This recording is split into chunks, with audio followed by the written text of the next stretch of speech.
प्रधानमंत्री नरेंद्र मोदी इस समय संबोधित कर रहे हैं। कुछ बातें प्रस्तुत करूंगा।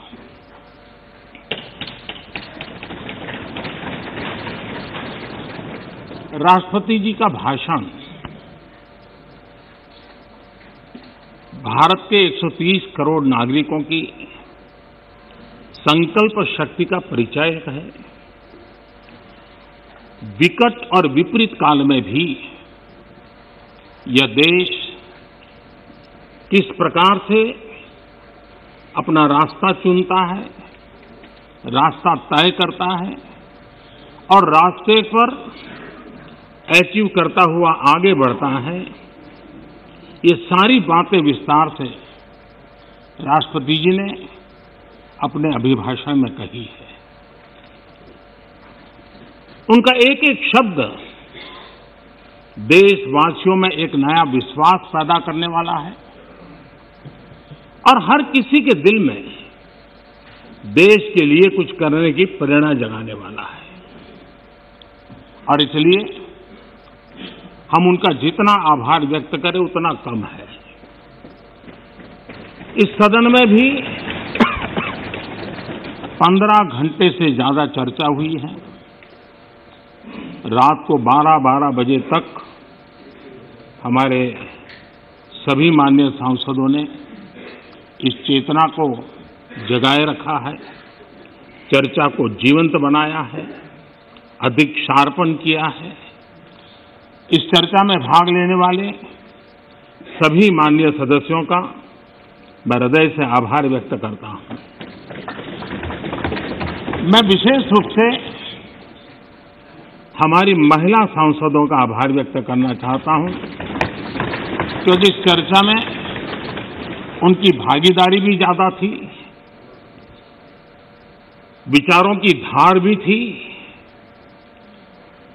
रिसर्च करके बातें रखने का उनका प्रयास था और अपने आप को इस प्रकार से तैयार करके कि उन्होंने इस सदन को समृद्ध किया है, चर्चा को समृद्ध किया है। और इसलिए उनकी तैयारी, उनके तर्क और उनकी सूझबूझ, इसके लिए मैं विशेष रूप से महिला सांसदों का अभिनंदन करता हूं, उनका आभार व्यक्त करता हूं। आदरणीय अध्यक्ष महोदय, भारत आजादी के 75वें वर्ष एक प्रकार से अभी दरवाजे पर दस्तक दे ही रहे हैं। 75 वर्ष का पड़ाव हर हिंदुस्तानी के लिए गर्व का है और आगे बढ़ने के पर्व का भी है। और इसलिए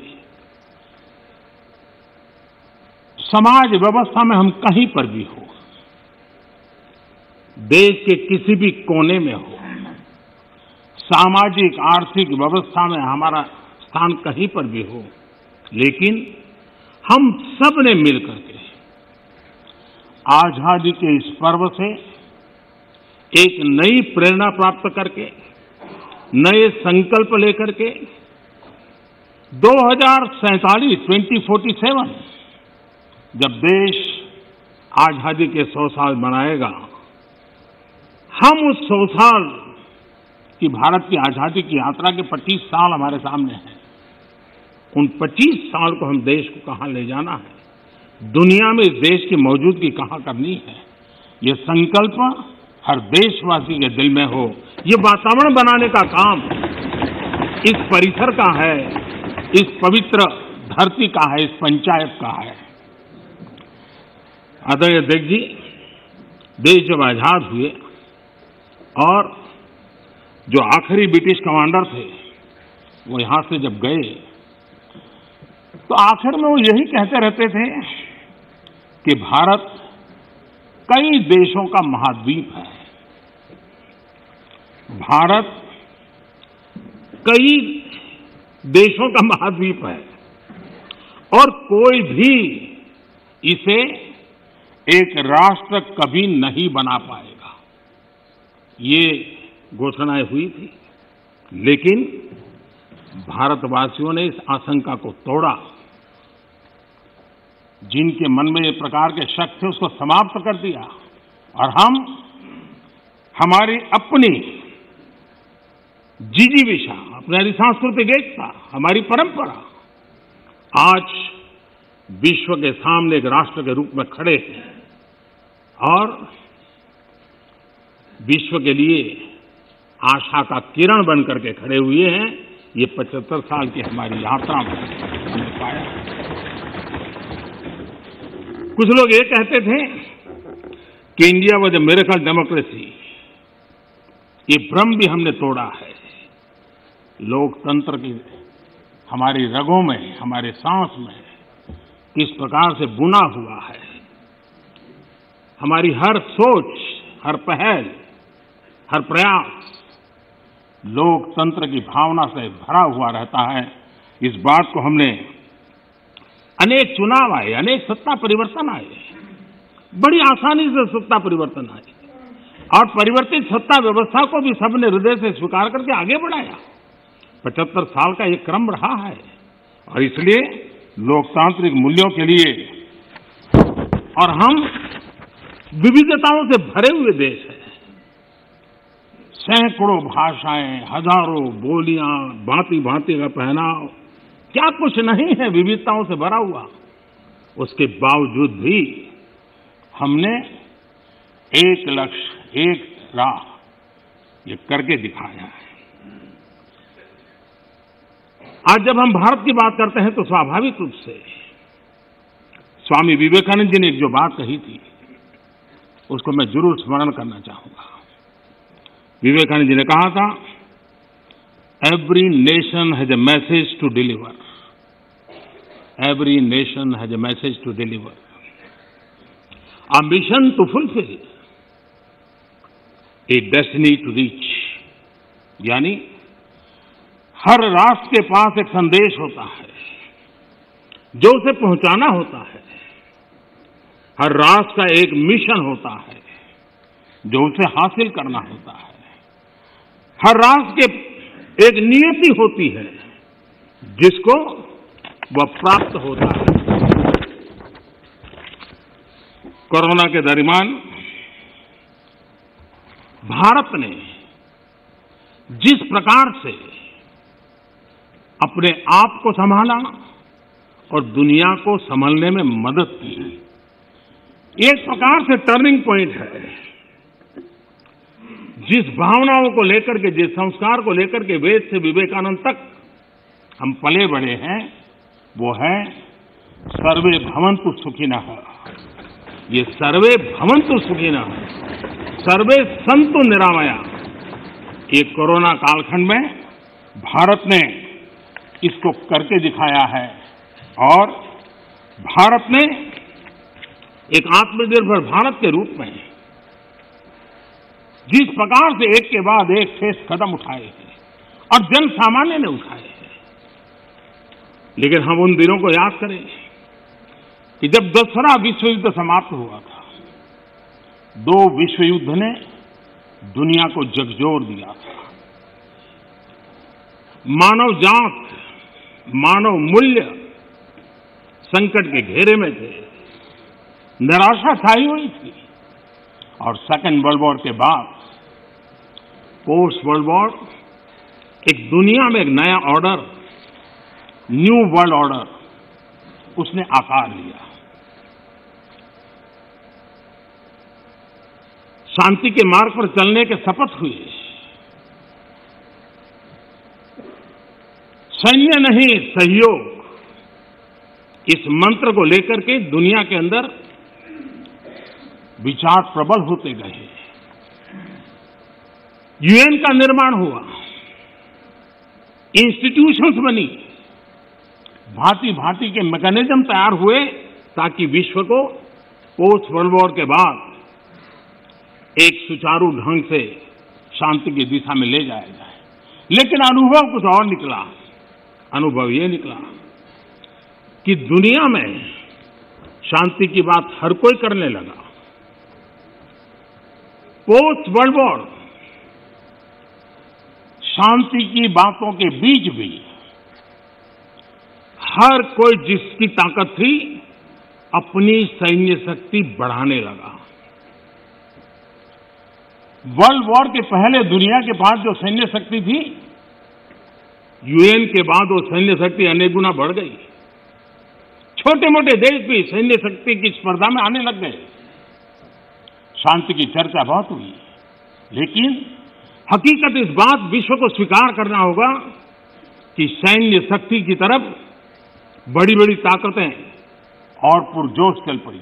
जितने इनोवेशन हुए, रिसर्च हुए, वो इसी कालखंड में हुए सैन्य शक्ति के लिए। पोस्ट कोरोना भी एक नया वर्ल्ड ऑर्डर नजर आ रहा है। पोस्ट कोरोना के बाद दुनिया में एक नया संबंधों का वातावरण शेप लेगा। हमें तय करना है कि हम वर्ल्ड वॉर के बाद एक मुख्य दर्शक के रूप में बदलती हुई दुनिया को देखते रहे और अपने आप को कहीं एडजस्ट हो सकते तो करने की कोशिश की। हमारे लिए वो कालखंड भी वैसा ही था। लेकिन आज पोस्ट कोरोना जो नया वर्ल्ड ऑर्डर तैयार होगा, और होना ही है, किस रूप का होगा, कैसा होगा, कौन उसको इनिशिएट करेगा, वो तो वक्त बताएगा। लेकिन दुनिया ने जिस प्रकार से संकट को झेला है, दुनिया इस पर सोचने के लिए मजबूर हुई है और होना है। ऐसी स्थिति में भारत विश्व से कट करके नहीं रह सकता। भारत एक कोने में गुजारा नहीं कर सकता है। हमें भी एक मजबूत प्लेयर के रूप में उभरना होगा।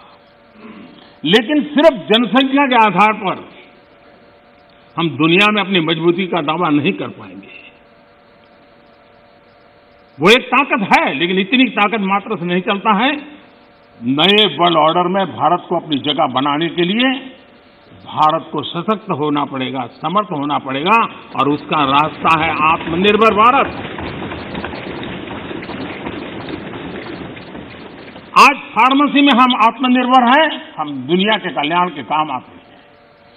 भारत जितना आत्मनिर्भर बनेगा और जिसकी रगों में सर्वे सुखिनः भवन्तु का मंत्र जड़ा हुआ है, वो जितना सामर्थ्यवान होगा, मानव जात के कल्याण के लिए, विश्व के कल्याण के लिए एक बहुत बड़ी भूमिका अदा कर सकेगा। और इसलिए हमारे लिए आवश्यक है कि हम आत्मनिर्भर भारत इस विचार को बल दें और ये हम मान के चलें। ये किसी शासन व्यवस्था का विचार नहीं है, ये किसी राजनेता का विचार नहीं है। आज हिंदुस्तान के हर कोने में vocal for local, vocal for local सुनाई दे रहा है और लोग हाथ लगाते देखते हैं लोकल। ये आत्मगौरव का भाव आत्मनिर्भर भारत के लिए बहुत काम आ रहा है। और मुझे विश्वास है कि हम सबकी सोच, हमारी नीतियां, हमारे निर्णय भारत को आत्मनिर्भर बनाने के लिए जो भी आवश्यक बदलाव हो, उस बदलाव की ओर होने चाहिए। ये मेरा मत है। इस चर्चा के अंदर करीब करीब सभी माननीय सदस्यों ने कोरोना की चर्चा की है। हमारे लिए संतोष का विषय है, गर्व का विषय है कि कोरोना के कारण कितनी बड़ी मुसीबत आएगी। ये जो दुनिया में अनुमान लगाए गए थे, बहुत बड़े बड़े एक्सपर्ट ने अनुमान लगाए थे। भारत में भी एक भय का वातावरण पैदा करने के लिए भरसक प्रयास भी हुए थे और एक अननोन एनिमी था, तो विश्वास से कोई कुछ नहीं कह सकता था, विश्वास से कुछ कोई कर भी नहीं सकता था। एक ऐसे अननोन एनिमी के खिलाफ लड़ना था और इतना बड़ा देश, इतना थिकली पॉपुलेटेड देश, इतनी कम व्यवस्थाओं वाला देश, दुनिया को शक होना बड़ा स्वाभाविक भी था, क्योंकि विश्व के बड़े बड़े देश कोरोना के सामने घुटने टेक चुके थे। तब भारत कैसे टिक पाएगा? और भारत एक बार हालत खराब हो गई तो विश्व को कोई नहीं बचा पाएगा, ये समीकरण भी लोग लगा रहे थे। ऐसे में ये 130 करोड़ देशवासियों की डिसिप्लिन, उनका समर्पण, इसने आज हमें बचा के रखा है। क्रेडिट गोज टू 130 करोड़ हिंदुस्तानी, और इसका गौरव गान हमें करना चाहिए। भारत की पहचान बनाने के लिए ये भी एक अवसर है। हम अपने आप को कोसते रह करके कहें दुनिया हमें स्वीकार करे, ये कभी संभव नहीं होता है। हम घर में बैठकर अपनी कमियों के साथ जूझेंगे, कमियों को ठीक करने का प्रयास करेंगे, लेकिन विश्वास के साथ विश्व के सामने जाने का तजुर्बा भी रखेंगे, तब जाकर के दुनिया हमें स्वीकार करे। अगर आप अपने बच्चों को घर में नहीं स्वीकार करते हो, चाहोगे मोहल्ले में बच्चा स्वीकार करे, कोई स्वीकार करे, कोई स्वीकार नहीं करता। दुनिया का नियम है और इसलिए हमें इस बात को करना चाहिए। श्रीमान मनीष तिवारी जी ने एक बात कही, उन्होंने कहा भाई भगवान की कृपा है तो कोरोना में हम बच गए।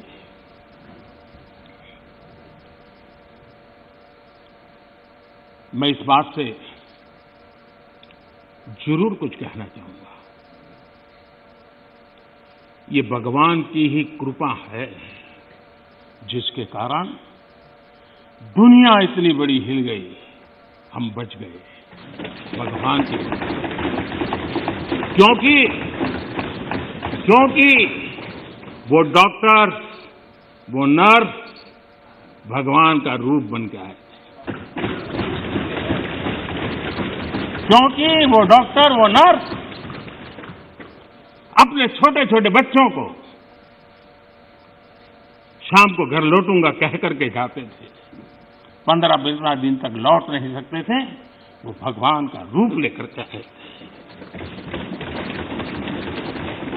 हम कोरोना से जीत पाए क्योंकि ये हमारे सफाई कर्मचारी, मौत और जिंदगी का खेल उनके लिए भी था, लेकिन जिस मरीज के पास कोई नहीं जा सकता था, मेरा सफाई कर्मचारी वहां जाकर के उसको साफ सुथरा रखने का प्रयास करता था।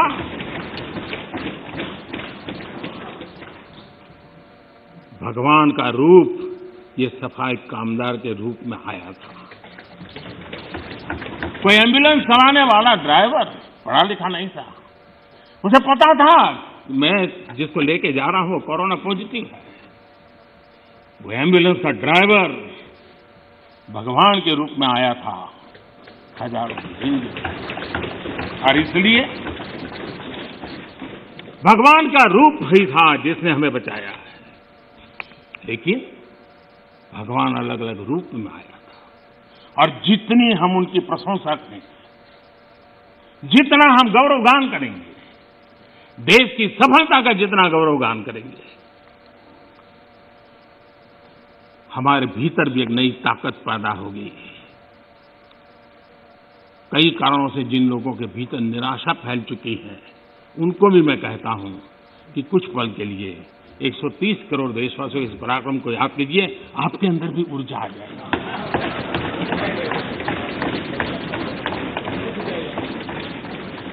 माननीय अध्यक्ष जी, इस कोरोना काल एक ऐसा कसौटी का काल था जिसमें सच्ची कसौटी तब होती थी जब संकट होता है। सामान्य स्थिति में बहुत जल्दी ध्यान में नहीं आता। दुनिया, बड़े बड़े देश, कोरोना में जो हुआ वो तो है, लेकिन उन्होंने हर एक ने तय किया कि वे अपने नागरिकों को सीधे पैसे पहुंचाएंगे ताकि इस संकट की घड़ी में उनके नागरिकों को मदद मिले। आपको जानकर के ताज्जुब होगा, दुनिया के बहुत सारे देश उस कोरोना, लॉकडाउन, कर्फ्यू, आशंका, इस वातावरण के कारण चाहते हुए भी खजाने में पाउंड और डॉलर के ढेर होने के बावजूद भी अपने नागरिकों तक नहीं पहुंचा पाए। बैंक बंद, पोस्ट बंद, व्यवस्थाएं बंद, कुछ नहीं कर पाए। इरादा था, घोषणाएं भी हुई। ये हिंदुस्तान है कि जो इस कोरोना कालखंड में भी करीब करीब 75 करोड़ से अधिक भारतीयों को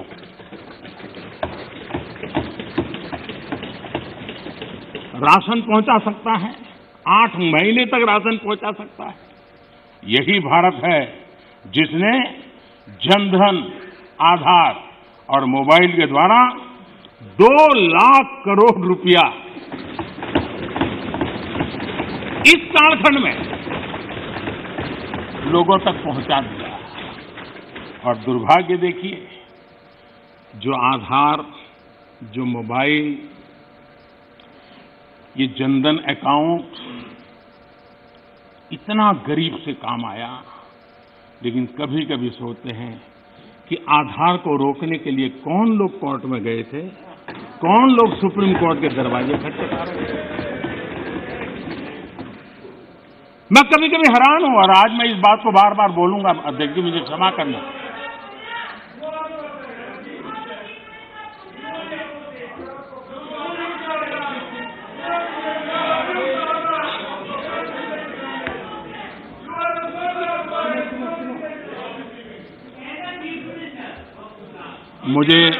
मुझे 1 मिनट का विराम देने के लिए मैं आपका बहुत आभारी हूं।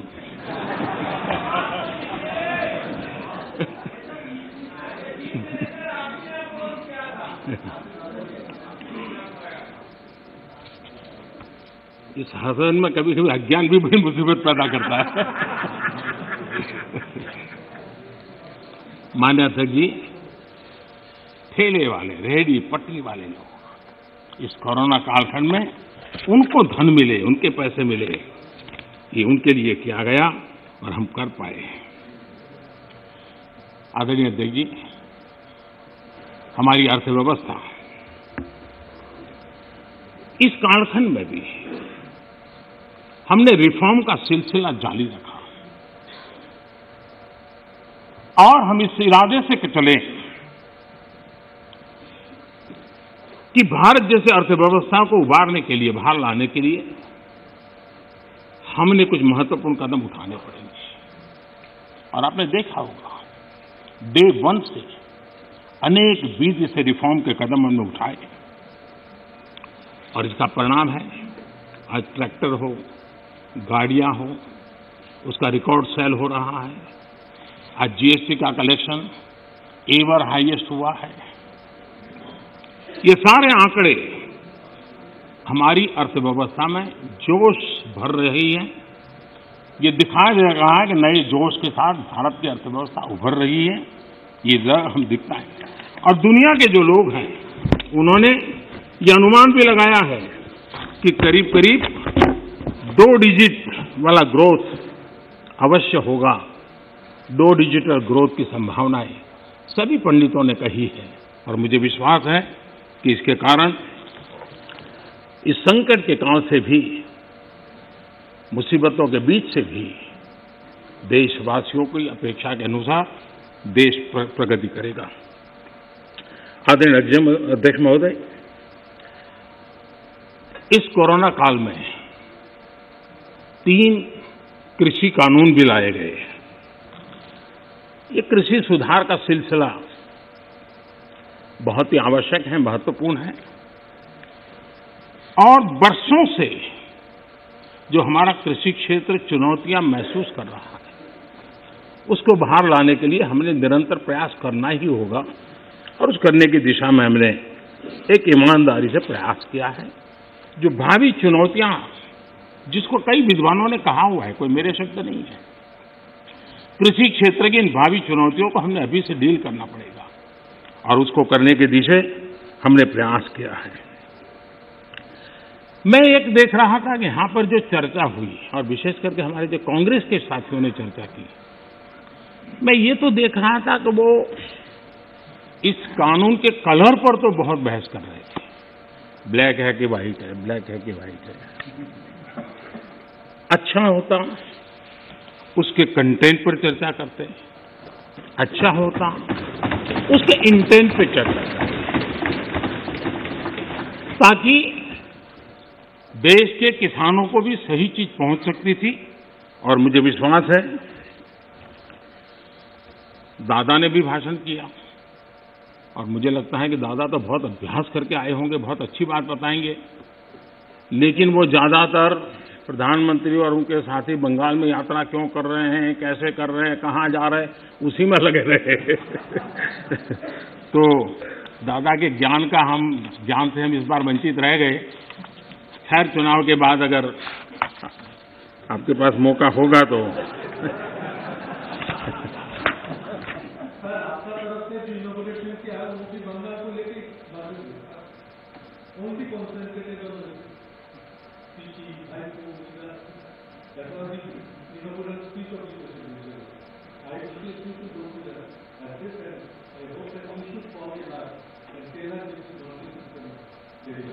ये कितना महत्वपूर्ण प्रदेश है, इसीलिए तो हम कर रहे हैं।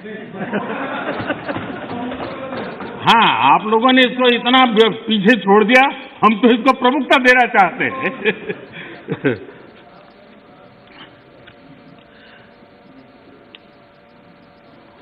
हम एक बात समझें,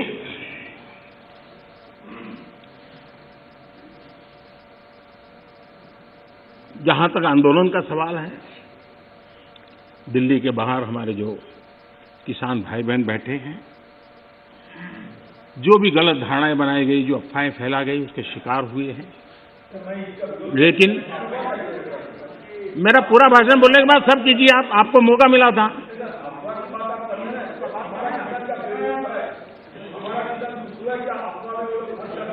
आप तो ऐसे शब्द उनके लिए बोल सकते हैं, हम नहीं बोल सकते, हम नहीं बोल सकते हैं। श्रीमान किसान हमारे कैलाश चौधरी जी ने और हमारे ये समय बोलते ही रहेंगे क्या? माननीय, आपको पर्याप्त समय, पर्याप्त अवसर दिया था, आपने पूरी बात कही, उस समय किसने टोका टोकी नहीं की। प्लीज प्लीज आप मत। माननीय प्रधानमंत्री, माननीय निरंजन जी, प्लीज प्लीज।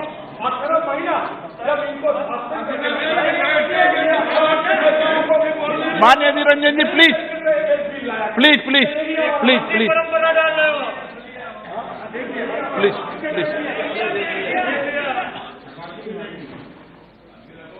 देखिए, मैं कितनी सेवा करता हूं अभी। आपको जहां रजिस्टर करवाना था हो गया।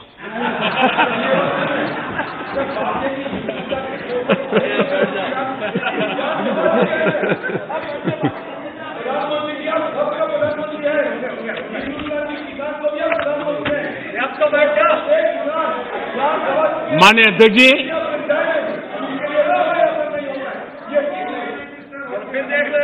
माननीय अध्यक्ष जी, आंदोलन कर रहे सभी किसान साथियों की भावनाओं का ये सदन भी और ये सरकार भी आदर करती हैं, आदर करती रहेगा।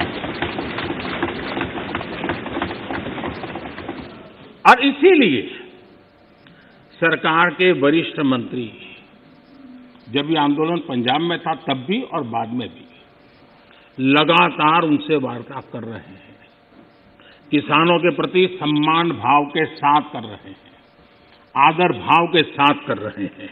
और इसलिए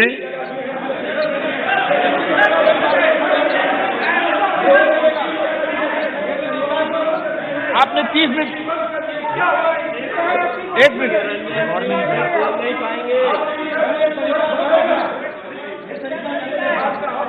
आपका कोई रिकॉर्ड नहीं, जरा बैठिए।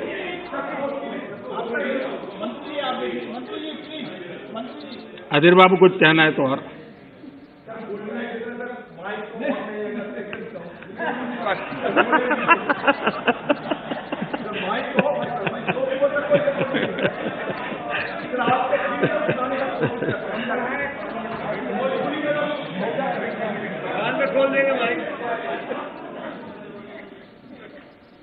मैं अध्यक्ष जी, बीच बीच में जरूरी होता है सब। लगातार बातचीत होती रही है और जब पंजाब में आंदोलन चल रहा था उस समय भी हुई है, दिल्ली आने के बाद हुई ऐसा नहीं है।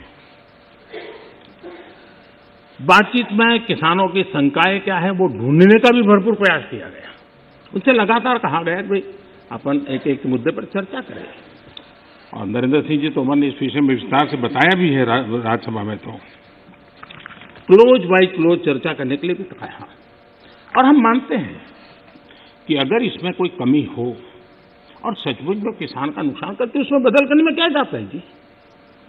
ये देश देशवासियों के लिए है, अगर कोई निर्णय करते हैं तो किसानों के लिए है, लेकिन हम इंतजार करते हैं, अभी भी हम इंतजार करते हैं कि वो अगर कोई चीज स्पेसिफिक बताते हैं और अगर वो कन्विंसिंग है तो हमें कोई संकोच नहीं है।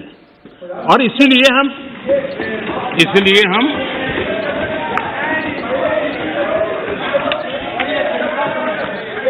जब शुरू में जब वो पंजाब में थे, आपने अपनी बात कह चुके हैं,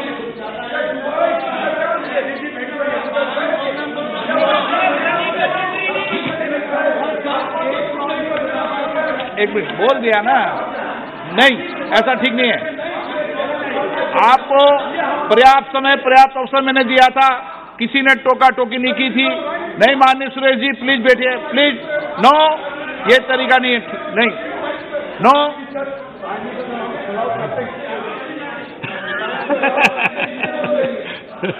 चलिए ये क्रेडिट भी आपने मुझे दे दी।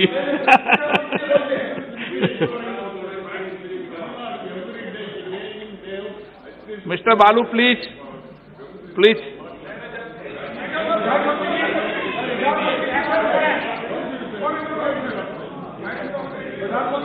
नो, नो, प्लीज आप बैठिए, आपको किसने कहा?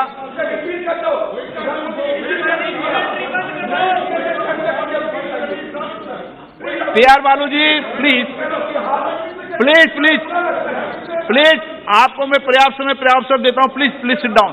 माननीय प्रधानमंत्री जी, आपका कोई नोट नहीं हो रहा। माननीय प्रधानमंत्री,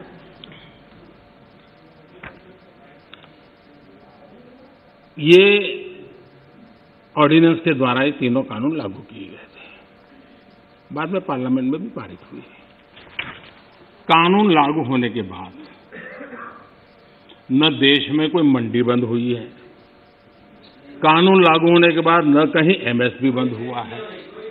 ये सच्चाई है जिसको हम छुपा करके बातें करते हैं, इसका कोई मतलब नहीं है। इतना ही नहीं, एमएसपी की खरीदी भी बढ़ी है और ये कानून नए बनने के बाद बढ़ी है। और इसलिए